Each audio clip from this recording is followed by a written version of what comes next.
Boa tarde a todos, a todas. Estamos começando mais uma palestra aqui da Escola do Legislativo.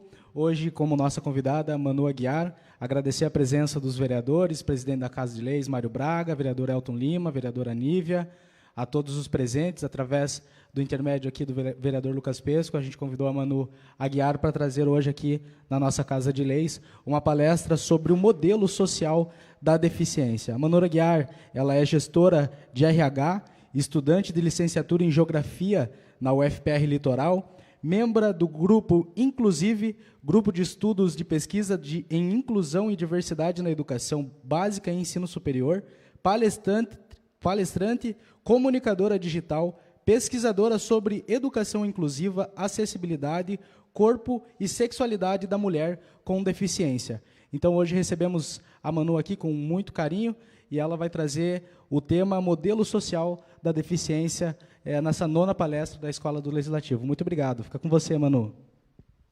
Olá, boa tarde a todas e todos. Primeiramente, eu quero agradecer o Lucas Pesco pelo convite de estar aqui hoje, falando sobre esse tema que é relativamente novo aqui no nosso país. Agradecer o presidente da Câmara, o Mário, e a todos os presentes aqui. Como o Lucas falou, eu sou a Manu. Pode passar, Carol. Eu sou gestora de RH, estou me formando em Geografia, sou membro do Grupo Inclusive, atuo na área de pesquisa relacionada à deficiência e eu tive paralisia cerebral na hora do parto. Eu sou carioca, nasci no Rio, mas me criei aqui em Matinhos. Com menos de um ano, meus pais se mudaram aqui para a região. Então, Matinhos é minha casa. E eu sinto muito orgulho de contribuir para que a nossa sociedade matinhense, para que as pessoas com deficiências de Matinhos tenham uma vida digna e acessível com autonomia. Nós falamos muito de pessoas com deficiência, tem a nomenclatura, né? Até 2008, muitas pessoas falavam portador, pessoa especial. E aí, em 2008, vem a Convenção Internacional sobre os Direitos da Pessoa com Deficiência para colocar uma nomenclatura justa, uma nomenclatura que não impacte diretamente na vida, no caráter, para que a deficiência, né, seja só uma característica humana. Então, quando a convenção vem e impõe pessoa antes da deficiência, é para a gente lembrar que a deficiência é só uma característica, né? É só mais uma característica humana, é só mais uma característica da interação social. Por isso que a pessoa vem antes da deficiência, porque tem ali uma história, tem uma vida, tem uma luta, tem todo um contexto social antes da deficiência. A deficiência é um mero detalhe. E a gente discute muito, né? Quem que é a pessoa com deficiência? E a Lei Brasileira de Inclusão, no artigo 2, ela deixa bem claro quem são essas pessoas. Então, considera-se pessoa com deficiência aquela que tem impedimento de longo prazo, de natureza física, mental, intelectual ou sensorial, ao qual a interação com uma ou mais barreiras pode obstruir sua participação plena e efetiva na sociedade em igualdade de condições com as demais pessoas. Então, se eu estou num corpo como o meu, né, vou usar o meu exemplo, porque eu sempre parto do princípio que eu não posso falar do outro sem falar de mim primeiro. Então, quando eu estou numa sociedade, numa cidade que tem várias barreiras, eu me torno uma pessoa com mais deficiência ainda. Porque se eu caminho numa cidade, eu com a deficiência física, mobilidade reduzida, como eu sou, se eu não tenho autonomia, se eu sempre preciso de outra pessoa para caminhar e circular no espaço, eu não estou vivendo de maneira plena e efetiva. Eu estou sempre dependendo de um terceiro. E a gente não pode ter em mente que a pessoa com deficiência, né, vai sempre depender de uma pessoa. Até porque, em certos momentos da vida, a pessoa vai estar sozinha. Então, a gente tem que sempre lembrar desse conceito, dessa consideração da Lei Brasileira de Inclusão de 2015, que é uma lei de caráter constitucional, para lembrar quem são as pessoas com deficiência. Historicamente, a gente vem falando de inclusão, só que a gente esquece das fases, né? Que já passou ou então não passou. A gente tem um modelo de exclusão, onde as pessoas com deficiência ou com alguma necessidade educacional ou algum transtorno estão ali de fora do contexto social, e as pessoas que não têm estão vivendo a sua vida, beleza.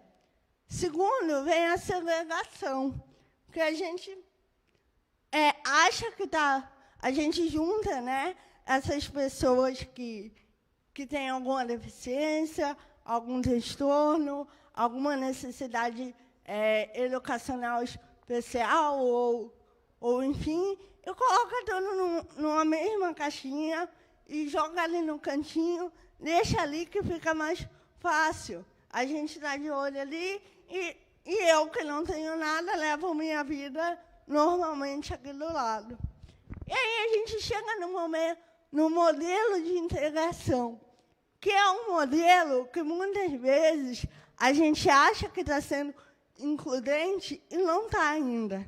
Que é você traz essas pessoas para dentro do círculo, mas elas ficam num cantinho. A gente, infelizmente, ainda vê muito isso em salas de aula. A pessoa com deficiência está numa sala, né, regular, falando que estão sendo inclusa, mas ela fica num cantinho com seu professor de apoio, e muitas vezes a gente olha e fala, ok, ela está inclusa, mas ela não está. Porque lá, lembra, né? A gente tem que estar em interação plena e efetiva. E o modelo de inclusão, que é o último ali do slide, é a sociedade ideal. É a sociedade que a gente já deveria estar vivendo, que é onde a pessoa com deficiência tem a sua voz ativa, respeitada, ouvida, onde ela participa das decisões, onde ela está em discussão constante, ou então, se for do interesse dela de não participar, ela também tem esse direito. Então, o modelo de inclusão é aquele modelo onde eu, pessoa com deficiência, posso tomar minhas decisões. E está tudo bem. Eu estou convivendo, eu tenho autonomia de andar na minha cidade sozinha, eu chego no serviço público ou no comércio, eu tenho autonomia, eu consigo entender e ser entendido, e a gente vai falar sobre isso mais ali na frente. No Brasil, a gente tem 45 milhões de pessoas com algum tipo de deficiência. E é muita gente, se a gente for parar para pensar. Só que nas pesquisas, como eu estou na área da geografia, eu estudo o local, né? Eu estudo Matinhos, eu estudo o litoral do Paraná, eu estudo tudo que envolve o meio, né? A gente tem uma geografia que parte do princípio de estudar aonde a gente está. Não adianta eu estudar outra região do Brasil e eu estou aqui vivendo uma realidade completamente diferente. E o IPARDES, ele diz que em Matinhos a gente tem 6.626 pessoas com algum tipo de deficiência. E aí eu já começo a minha primeira reflexão dessa tarde que eu quero deixar com você. No seu dia a dia, na sua ida ao comércio, a sua caminhada na praia, a sua vida social, quantas dessas 6.626 pessoas você vê diariamente na nossa cidade? Quando eu comecei as minhas pesquisas e me deparei com esse dado, e é importante a gente relembrar que esse dado é do último censo do IBGE, portanto, é de 2010, eu fiquei, aonde estão essas pessoas? Porque eu tenho a minha família criou condições, né, de eu ter uma vida ativa, de eu ter uma vida social, ter uma vida econômica, só que eu ando pela nossa cidade e eu não vejo essas 6.625, no caso. Eu não sei aonde elas estão, eu não sei como elas vivem, e eu, como pesquisadora da área, é importante eu saber. E a gente, quanto mais pesquisa, mais a gente vê que elas estão escondidas, trancadas em casa, sem ter uma vida plena, efetiva, participativa. E pode passar, Carol. E o título da palestra é Modelo Social da Deficiência. Eu, com certeza, deve estar passando na sua cabeça o que isso quer dizer, né? O que esse conceito traz, o que é, historicamente, quando você vai olhar os estudos da deficiência, ou qualquer área relacionada à deficiência, como que a deficiência foi vista nos passados anos. Primeiro, era vista como um pecado. Ou a família, ou, dependendo da religião, devia ter cometido algum pecado muito grande, e essa família, então, recebe uma pessoa com deficiência, uma criança com deficiência. Na época, não era nem esse nome usado, era pessoa defeituosa, né? E, então, essas pessoas, elas eram vistas como algo errado, como um corpo estranho, como algo vindo do pecado. Conforme passaram os anos, essa visão foi mudando. E aí a gente vê que aquele corpo, aquela mente, né, que tinha alguma deficiência, ela era usada como um modelo de caridade. Então, eu, para pagar os meus pecados, eu, pessoa sem deficiência, no alto da minha sapiência, me acho perfeito, eu fazia caridade para aquela pessoa, e aí eu pagava o meu pecado, e estava ok. Com o passar dos anos, dos séculos, esse modelo e do envolvimento das próprias pessoas com deficiência, esse conceito vai mudando, né?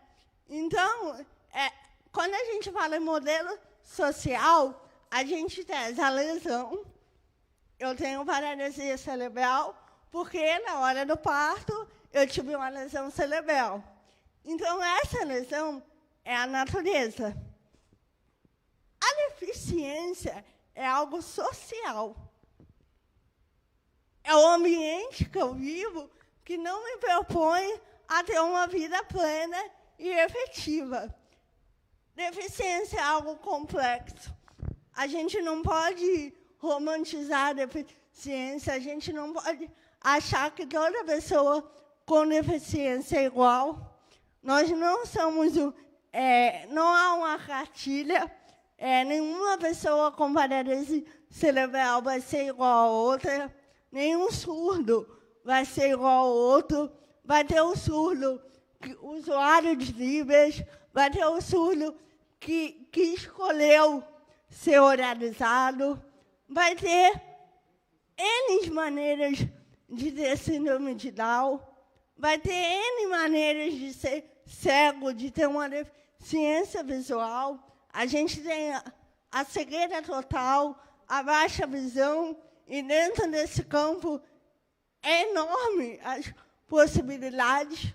Então, a pessoa com deficiência, assim como qualquer ser humano, ela não é... Ninguém é igual, cada um tem a sua característica. Multifacetado, é isso que eu estou falando. Cada pessoa vai ter a sua especificidade. Eu, enquanto uma pessoa com paralisia cerebral moderada, vou precisar de certas adaptações. A pessoa com a paralisia mais leve ou mais grave, ou talvez igual a minha, vai precisar de adaptações completamente diferentes, e ela é interdisciplinar. Quando eu falo que a deficiência ela é interdisciplinar, eu estou tirando a responsabilidade total do médico. Porque, até certos tempos atrás, o corpo, a pessoa com deficiência, ela teria que ser consertada. E essa é uma realidade que nunca vai chegar, infelizmente. Quisesse eu, talvez, tivesse um milagre, algo, uma ciência que fizesse eu não ter espasmo, eu caminhar sem dificuldade, mas, infelizmente, isso não é real. E a gente tem que entender e fazer essas pessoas com deficiência se aceitarem. Infelizmente, muitas das dificuldades que uma pessoa com deficiência passa, primeiro é pela falta de aceitação. Porque se eu me aceito enquanto um sujeito com deficiência, eu consigo entender que o erro não está em mim. O erro está nessa sociedade que não é preparada para atender as minhas demandas. Então, o modelo social da deficiência, ele diz que a deficiência está estritamente ligada ao meio que a pessoa vive. Então, vou dar vários exemplos. Eu me torno uma pessoa com deficiência enquanto eu chego num comércio, quero provar uma peça de roupa e não tem um provador adaptado, um provador maior, que eu possa me usufruir do meu direito de consumidora, de provar uma roupa no local antes de comprar. Eu me torno uma pessoa com deficiência quando uma pessoa cega anda na rua e não tem o piso tátil.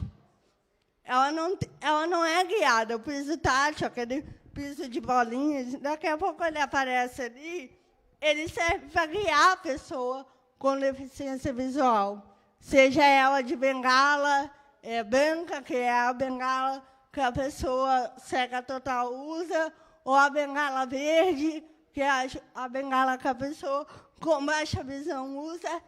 O piso tátil é para isso. E aí a gente para e pensa no nosso cotidiano. Será que uma pessoa cega consegue circular no meio que eu vivo? Eu me torno deficiente enquanto eu, surdo, chego num lugar e não consigo atendimento porque as pessoas não sabem Libras. E não tem intérprete disponível. Isso é ser uma pessoa com deficiência. O meio que eu vivo está me impedindo de viver de forma plena e efetiva, como diz a Lei Brasileira de Inclusão. Eu me torno uma pessoa com deficiência enquanto eu, mulher com deficiência, chego a um ginecologista e não tenho um aparelho adaptado para mim fazer meus exames de rotina. E como isso impacta na vida, né? Agora eu estou trazendo minha pesquisa, minha área de atuação acadêmica. Como isso impacta na vida de uma mulher? Toda mulher sem deficiência, ela faz o seu preventivo, os seus exames de forma ok. É só eu chegar, agendar e fazer. Eu, enquanto uma mulher com deficiência física, enquanto meu habitante de um corpo que fala por ele, eu não controlo o meu corpo muitas vezes, eu sou impedida de cuidar da minha saúde sexual. Porque eu não tenho um aparelho adaptado, infelizmente. Eu me torno uma mulher com deficiência quando eu sofro abuso. E isso, quando a gente fala de abuso, violência sexual, quando meninas e mulheres com deficiência, a mulher com deficiência, ela tem 4 vezes mais chances de sofrer uma violência doméstica, uma violência sexual. E se a gente for considerar a mulher com deficiência intelectual, isso sobe para 6. E como que essas mulheres, elas denunciam? Muitas vezes, elas não conseguem nem chegar no local. Porque se eu sou cadeirante, dependendo do cuidado de outro, como que eu peço para a pessoa que me cuida e me abusa, olhar, me leva ali numa delegacia, ou me leva ali no assistente social, porque eu quero denunciar você. Como que ela faz isso dependendo estritamente de viver, do cuidado daquela pessoa que é abusador? Beleza, ela tem autonomia, ela conseguiu chegar numa delegacia, ela conseguiu chegar num serviço de atendimento à mulher. Ela chega lá, ela precisa da fala de outra pessoa. Isso eu vivo cotidianamente. O que a pessoa, e sobretudo o que a mulher com deficiência fala, ela não é escutada. Ela não tem credibilidade na sua fala. Porque a gente ainda vive nessa sociedade totalmente excludente, que acha que uma pessoa com deficiência não tem voz. E se essa mulher for surda, chega nesse lugar, não tem intérprete. A pessoa que está recolhendo a sua denúncia, ela não consegue dialogar com essa mulher, com essa menina surda. E eu estou trazendo a área da mulher porque é uma área que eu estudo. Mas, obviamente, ao contrário, se for um homem nas mesmas condições, ele não vai conseguir fazer também. Porque ele não é entendido, ele não é ouvido, ele não é interpretado. Porque a gente vive numa lógica que Libras é só para quem trabalha diretamente, para quem atua com surdo. E a Libras é uma língua brasileira. Todo brasileiro deveria saber pelo menos o básico, né? Da Libras, dizer um oi, um tudo bem, o que você precisa. E se essa mulher chegar nesse mesmo local e ela tiver uma deficiência intelectual, vão achar, e isso aí vocês digitam em qualquer site de pesquisa, tudo que eu estou falando aqui, você encontra. Ela não é atendida, ela acham que essa mulher está inventando. E aí gera um ciclo de violência que uma mulher com deficiência, uma menina com deficiência é submetida a passar a vida inteira, porque a gente vive numa sociedade que acha que a pessoa com deficiência não tem voz, que ela não tem entendimento, que ela não estuda, que ela deve ficar em casa, né? Pode passar, Carol. E a gente fala muito em acessibilidade, né? Tudo que eu falei aqui está estritamente ligado à acessibilidade dos locais. E o que é acessibilidade? Quando a gente fala em acessibilidade, é muito comum a gente lembrar de rampa, de corrimão, de elevador, mas existem inúmeras acessibilidades. E cada acessibilidade vai depender uma da outra, para que essa pessoa com deficiência viva de maneira plena e efetiva. E quando a gente fala em acessibilidade, muitas pessoas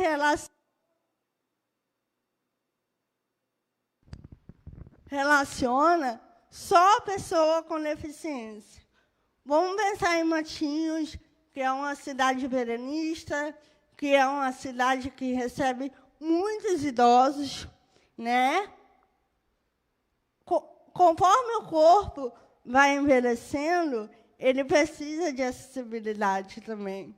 Você perde força muscular, você vai perdendo a sua visão, em muitos dos casos. Então, é um engano nosso acreditar que, quando a gente fala em acessibilidade, a gente está pensando para um grupo específico da pessoa com deficiência.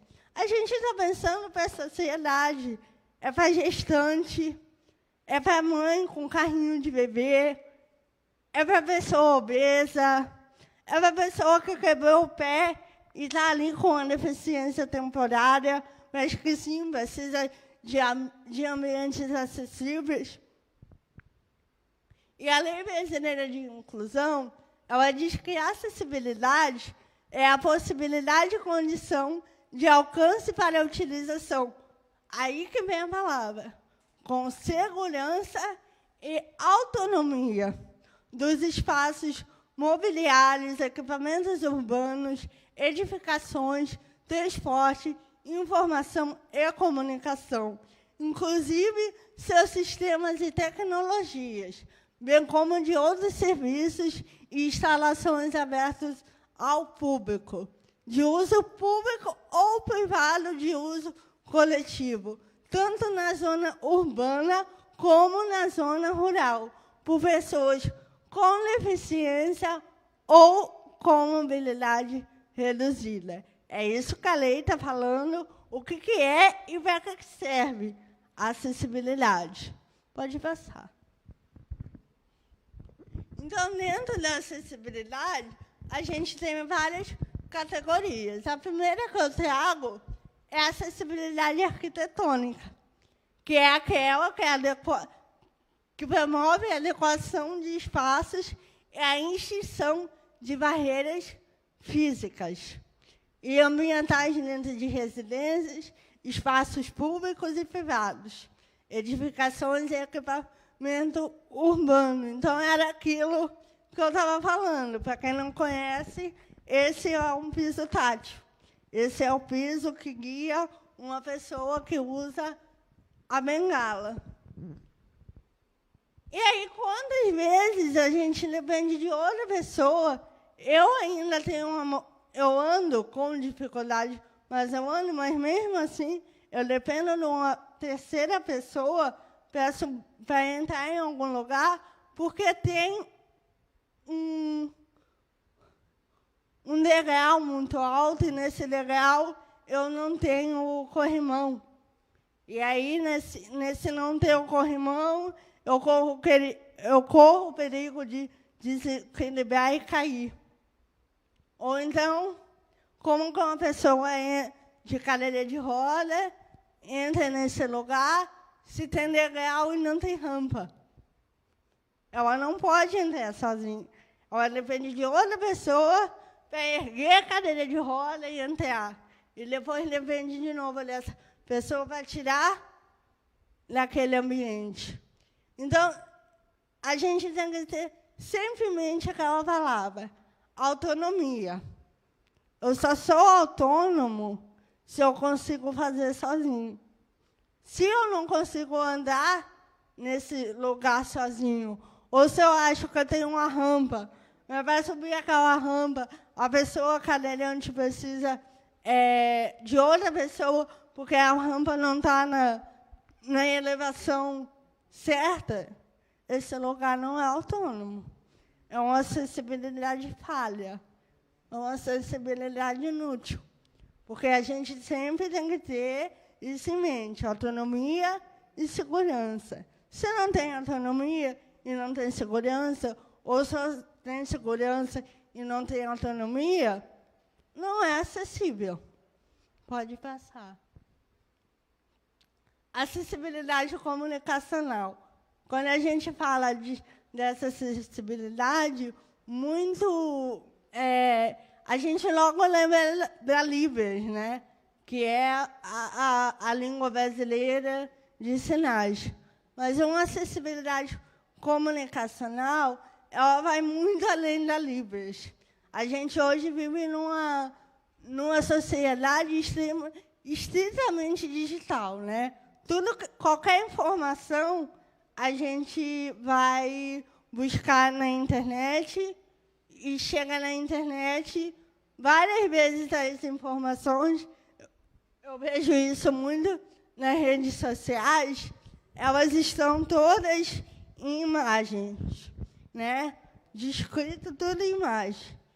E aí a pessoa que tem deficiência visual, para usar o celular, ela usa os softwares, que ele vai falando o que aparece na tela. Só que o que muita gente não sabe é que esse software lê o que está escrito, ele não lê a imagem. Então, por isso que muitas e muitas pessoas, várias empresas, várias iniciativas governamentais, nos últimos anos, elas têm usado a hashtag para todos verem. E aí, após essa hashtag, a gente descreve tudo que está naquela imagem. Por quê? Porque a pessoa cega vai estar usando o aparelho e ali vai ter a informação do que contém na imagem. Mas isso não é uma realidade cotidiana. Eu faço parte de grupos, né, de pessoas com deficiência no Brasil. E, geralmente, todo dia a gente recebe uma imagem falando, fulana, você pode descrever para mim?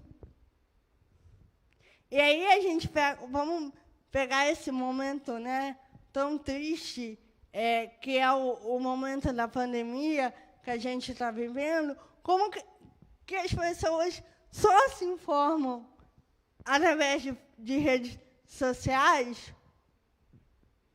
Talvez a pessoa com deficiência visual perca uma informação do tipo do dia que ela vai tomar a vacina, porque não está descrito. Somente na imagem, o leitor de tela não vai ler essa imagem, ou então ela fica dependendo de outra pessoa para ler aquela imagem. E aí eu volto, né? Vou repetir muito isso aqui hoje.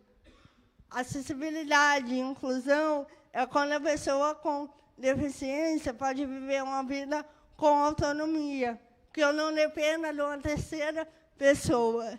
A pessoa cega não pode depender de outra pessoa para obter informação. Outra coisa, a linguagem acessível. Geralmente, quem é da academia, como eu, a gente gosta de usar umas palavras muito difíceis, né? E vou dizer a verdade, tem uma hora que eu pego artigo acadêmico, nem eu sei o que aquilo está falando, de tanta palavra floreada, que podia ser dita numa simples palavra usada cotidianamente. Então, a gente fala da linguagem acessível, sem academicismo, que toda pessoa possa entender. E aí não só a pessoa com deficiência intelectual, a gente tem que ter em mente que é uma realidade do país que a gente vive. Não são todas as pessoas que estão no ambiente acadêmico. A gente tem que falar de maneira que todos entendam. E aí, essas acessibilidades arquitetônicas, pedagógicas, comunicacional, ela vai depender dessa aqui, que é a acessibilidade atitudinal, que o próprio nome já fala, né? Ela diz respeito à minha atitude frente a uma pessoa com deficiência, frente a uma pessoa idosa. E aí, se eu não tenho essa consciência, esse conhecimento, que a pessoa com deficiência é uma pessoa com direito, que a pessoa idosa é uma pessoa com direito, a gente vive numa cidade turística, né? Se a gente não tem um ambiente acolhedor, que entenda que cada um vai se expressar de uma forma, vai viver de uma maneira, vai ter limitações diferentes, eu não vou ter nenhuma das outras acessibilidades. Porque, para mim, não é importante. Afinal, eu não tenho deficiência. Eu consigo entrar num provador.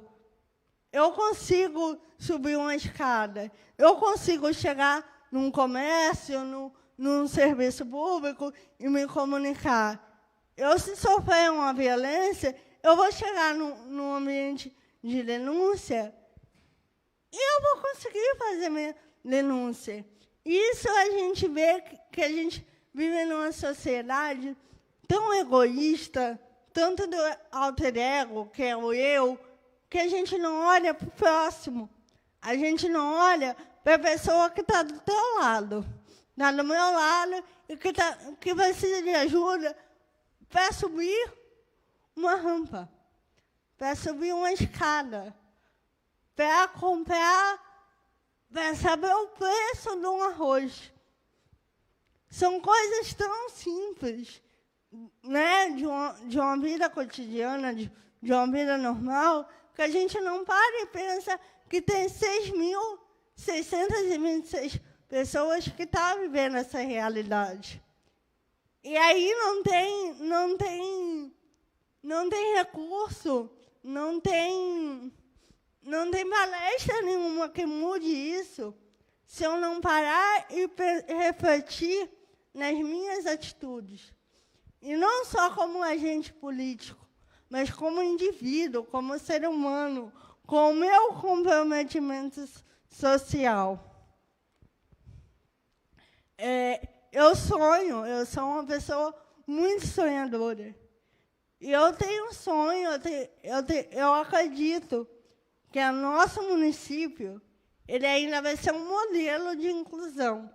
A gente vai ter uma cidade turística, veranista, totalmente acessível. Que eu, cadeirante, que eu com mobilidade reduzida, que eu cega, que eu surda, eu não vou precisar de ninguém para me andar na cidade. Porque eu vou ter autonomia. Eu vou poder viver uma vida plena e efetiva. É um modelo social da deficiência, é isso, gente. É a gente tirar a culpa, né? Porque é anos eu carregando uma culpa de pertencer a um corpo que não é visto como um corpo ideal, como uma fala ideal, como um andar ideal, né? Então, eu tenho que me recolher. Eu falo mas isso estou falando de pessoas com deficiência. A gente tem que se recolher à nossa insignificância social e deixar de viver. E não é justo uma pessoa deixar de viver porque o ambiente que ela vive, o espaço, o lugar, né, falando de geografia aqui, conceito geográfico, ele não é preparado. E por que ele não é preparado? Porque ele não é habitado. O lugar ele é construído a partir das pessoas que vivem nele. Mas se uma pessoa com deficiência não vive nele, a gente acha que está tudo ok, está tudo normal. Está em casa de boa, mas não é isso. A gente, enquanto indivíduo, eu, enquanto estou aqui ouvindo essa palestra, hoje eu tenho um compromisso de mudar o ambiente que eu vivo, através da minha acessibilidade atitudinal. Então, eu quero agradecer esse espaço. A gente está falando desse modelo, né? É um modelo de sociedade, é um modelo de mundo, de cidade, de humanidade. E eu quero fechar aqui com Boaventura de Santos Souza, para a gente refletir, né? Temos os direitos a ser iguais quando a nossa diferença nos inferioriza. E temos os direitos a ser diferente quando a nossa igualdade nos descaracteriza. Daí a necessidade de uma igualdade que reconheça as diferenças e uma diferença que não produza, alimente ou reproduza as desigualdades.